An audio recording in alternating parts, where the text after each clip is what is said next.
Hello, hello, c'est Vanessa, j'espère que tu vas bien. Alors, je suis ravie de te retrouver dans ma vidéo bilan de ma première semaine des enveloppes.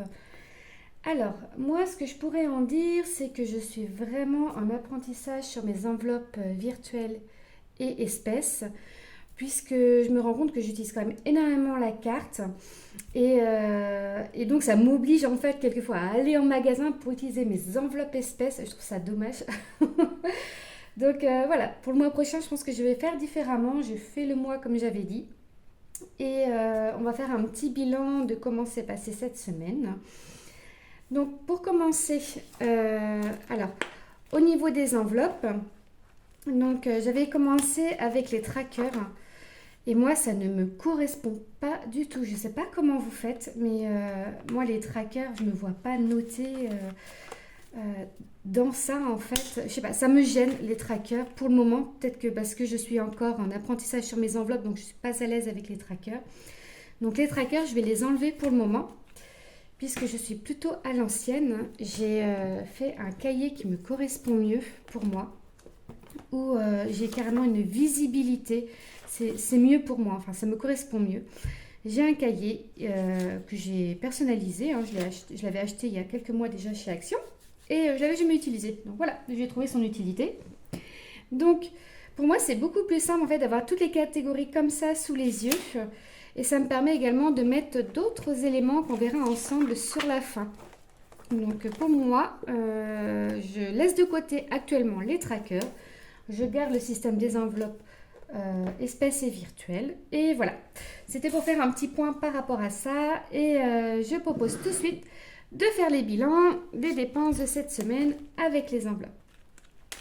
Donc concernant l'alimentaire, donc évidemment, j'ai quand même dépensé. Alors cette semaine, j'ai pas mal dépensé en alimentaire. Alors, en alimentaire, on est ici, voilà. Donc en fait, sur le mois, j'avais prévu 360 euros d'enveloppe virtuelle sur 850 euros d'enveloppe totale alimentaire, donc 490 euros en espèces. Et par exemple, pour le drive, je m'étais fixé 90 euros. Et là, j'ai fait 120 euros de drive. J'ai fait un panier to good to go, pardon, à 10 euros. Et je me suis dit, mais en fait, comme j'utilise plus la carte, enfin voilà, je retournais en magasin, je me suis dit, ah, dans mes calculs, ça va fausser. Donc, ce mois-là, on va faire comme c'est, on va faire au mieux. L'essentiel, c'est qu'au final, on arrive à 850 euros. S'il reste un peu d'espèces, bah, tant pis, c'est pas grave. Ça ira dans les défis. Et autre point très important pour moi, c'est qu'il y avait des promotions intéressantes pour les repas futurs, même de la semaine prochaine ou plus tard. Donc, que j'ai inclus dans mon drive de cette semaine. Donc, forcément, bah, j'allais dépasser mon montant que je m'étais alloué. Donc, pour moi, déjà, pour le mois prochain, ça sera, je fais mon enveloppe mensuelle, une espèce pour le mois, une espèce virtuelle pour le mois. Comme ça me permet de gérer parce que moi, chaque semaine, finalement, je ne dépense pas pareil. Et je ne vais pas m'interdire, me refuser des promotions que j'aurais tout de même acheté, des bonnes promotions, par exemple des moins 30% sur le fromage à raclette ou à tartiflette. C'est des choses qu'on va forcément faire ce mois-là, on a déjà fait. Donc je me trouve ça vraiment vraiment dommage de dire bah non, bah, j'avais prévu tartiflette semaine 2, donc bah, je le prends pas, mais bon d'ici là peut-être que l'offre ne sera plus là. Donc voilà, c'est ma façon de voir. Alors pour rester sur l'alimentaire, donc, on va mettre ça de côté. Donc j'ai quand même été utiliser l'alimentaire et j'avais commencé à traquer mes dépenses en espèces. Oh, non mais oh là là, je sais pas comment vous faites, hein. Moi, quand je vais à la boulangerie pour dépenser 2-3 euros, les noter, quand je vais...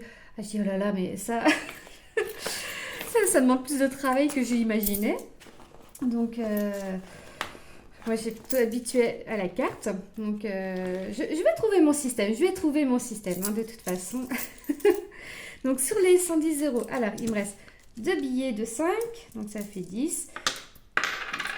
2, 3, 4. Donc, ça fait 80. 10 euros 84. Donc, je me suis dit, bah, je vais peut-être commencer un défi, tant qu'à faire. Allez, c'est parti. Donc, si je mettais semaine 1, j'avais mis 110 dedans. 110 moins 10,84. Donc, j'ai dépensé 99,16 €. J'ai donc dépensé 99,16 € sur cette semaine-là. Donc, ce que je vais faire pour savoir combien il me reste en espèces pour le mois, je fais 490. Non, parce qu'en fait, je vais le mettre dans le défi. Donc, 490 moins 110, ça va être carrément ça. Il restera 381. Donc, je vais le noter. Hop. Donc, il restera 380 €. Hop. Et on passe en semaine 2. Voilà. Je vais trouver ma façon de faire. Moi, il faut que ça soit visuel. Donc, voilà. Et concernant le drive, donc là, c'est différent. Donc, on était... Alors là, j'avais noté... tac, alors le drive, on était à 360 moins, donc j'ai dépensé 129 moins 10. Donc là, ça fait 239,81 qui me reste en enveloppe drive pour le virtuel. Et pour le reste du mois, il me resterait 229,81 € pour le drive. Alors, je vous avais présenté rapidement ce livre-là qui est extraordinaire. Moi, je l'adore. Et il y a de nombreux défis ici, donc le suivi des défis. Je ne sais pas encore lequel réellement je vais tout faire. J'ai déjà prévu de toute façon le défi pour Noël. Donc, c'est pas en 12 semaines, mais moi, ce sera en 12 mois. Je commencerai en janvier, donc je l'ai mis de côté déjà dans ma tête. Et je me suis dit... Allez hop, on va commencer le défi des 5 €. Comme j'ai 2 billets de 5 €, on va cocher 2. Et j'ai une jolie boîte tirelire. J'ai trouvé super sympa parce qu'elle est transparente. On va voir les billets à travers. Je ne sais pas ce que ça donne parce que je n'ai pas testé de les mettre. Donc je me dis, on verra bien. Et je me dis, c'est pas mal quand même. Ça change. Hop. Bon, le billet ne veut pas tomber, mais voilà. Donc comme ça, après, ça va être rempli de billets de 5 € et je pourrai les récupérer, évidemment, par en dessous, lorsque je voudrais arrêter ce défi. Bon, ça va tomber. Voilà, ça y est, il est tombé. Sympa, hein? Donc, le défi des 5 €, on est déjà à 10 €. Alors, dedans, mettre le début de fin. Début. Donc, on est en octobre. Hein, je vais mettre... 10 2023, octobre 2023, et on verra quand est-ce que je l'arrêterai, si j'ai envie de l'arrêter, et faut que je sache à quoi ça va me servir également. Bon, je suis pas là pour vous représenter le livre, je pourrais le présenter un peu plus en détail parce que j'avais présenté quelques défis. Si ça vous intéresse, vous me tapez un petit commentaire et puis on en discutera ensemble. Donc, pour le mois prochain, je ne sais pas encore. Soit je garde cette monnaie-là. Je me suis dit, parce que j'ai déjà de la monnaie. Et ces petites pièces-là, cuivre, je ne sais pas trop quoi en faire. Et j'ai une petite tirelire. Donc comme je ne sais pas actuellement ce que je vais faire de ces pièces, je me suis dit, je vais mettre dans la petite tirelire. Pour l'instant... je ne lui donne pas de catégorie particulière. Je me dis ça va servir quand ça devra servir. Je vais aller chercher, je vois que j'ai pas emmené avec moi les enveloppes pour l'espèce, donc je vais aller les chercher. Ils sont juste à côté. Pour remettre les 110 € que j'ai besoin pour la semaine prochaine, parce que j'avais prévu comme cette semaine-là, 110 € dans l'enveloppe aliments, et je vais rajouter les 4 centimes parce que de toute façon je pense que ça va changer. Et voilà déjà pour ici. Alors concernant le shopping, je m'étais alloué 30 € pour faire du shopping Halloween. Pour l'instant je ne l'ai pas fait. Et j'ai les enfants, ils ne se sentent pas très motivés à faire Halloween, hormis le dernier, donc on va voir. En santé, pour l'instant, il n'y a pas eu besoin. Et ça, c'est ce que je vous avais parlé dans une autre vidéo, c'est pour les enveloppes, pour que je mette mes catégories, je les trouve super jolies et j'ai les trackers qui vont avec. Donc, bah, ça, je n'ai pas encore regardé tout ça. Pour l'instant, je cherche déjà mon organisation, donc je les ai mis ici et on verra plus tard comment je fais. Donc, pour la catégorie espèces, donc je mets de côté, c'est fini. Donc, concernant les enveloppes virtuelles, alors, donc mon mari et moi, on a mis tous les deux du carburant dans la voiture. Ça a toujours soif, c'est des bêtes. Donc, il nous reste, pour finir le mois, donc il nous reste 293 € de carburant pour finir le mois. En loisir shopping, donc ça c'était l'enveloppe espèce, je ne l'ai pas utilisée. En santé non plus. Et le côté scolaire, je ne l'ai pas utilisé non plus.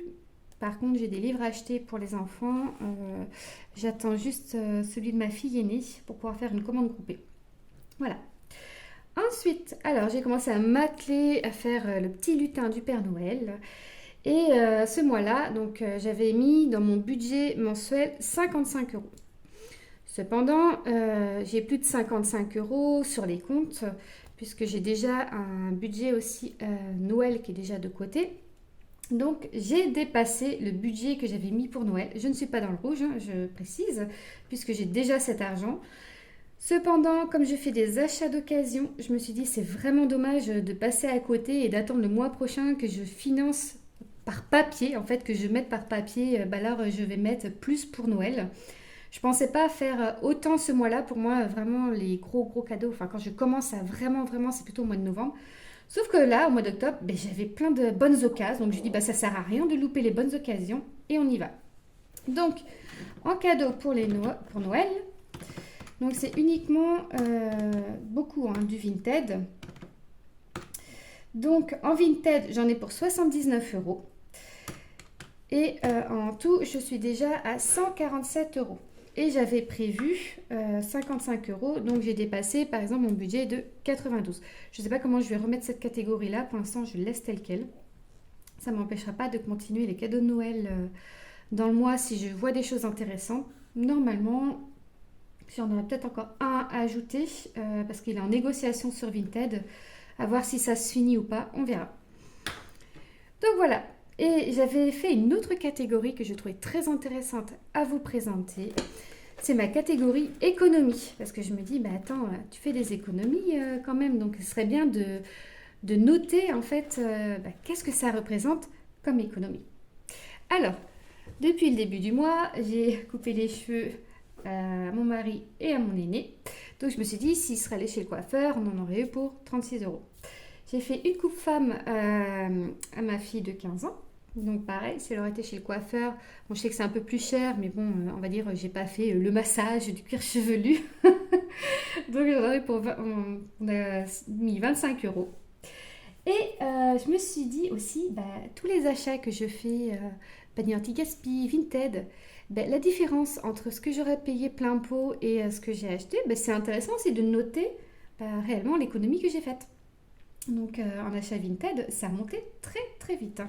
Par exemple, en achat Vinted, par rapport à du neuf, j'ai économisé, j'ai été comparée sur les sites du neuf, hein, j'ai comparé le prix neuf avec le prix ancien. Et j'ai autant que ça, attendez, je vais voir ça, 7 plus, alors là c'est Vinted 15, 36, 20. Et oui, ma foi, dis donc, je pensais pas autant. J'ai économisé 87 € en achetant d'occasion sur Vinted. Je ne sais pas si vous imaginez, sachant que j'ai de nombreux cadeaux à faire. Alors, tous ne seront pas d'occasion. J'ai aussi des cadeaux neufs dedans. Mais quand je peux acheter d'occasion, je le fais. Je ne sais pas si vous imaginez, si on fait ça sur pas mal d'achats de notre quotidien, quand on peut le faire, l'économie à la fin que ça représente. Donc, je me suis dit, là, voilà, c'est sur une semaine, tout ce que j'ai économisé. Donc, autant tout noter. Donc, on était à 36. Donc, on va faire le total. 36 plus 25. On est à 61 € d'économie. Là, ça fait plus 7, 68, 88. J'aime pas faire les maths de tête.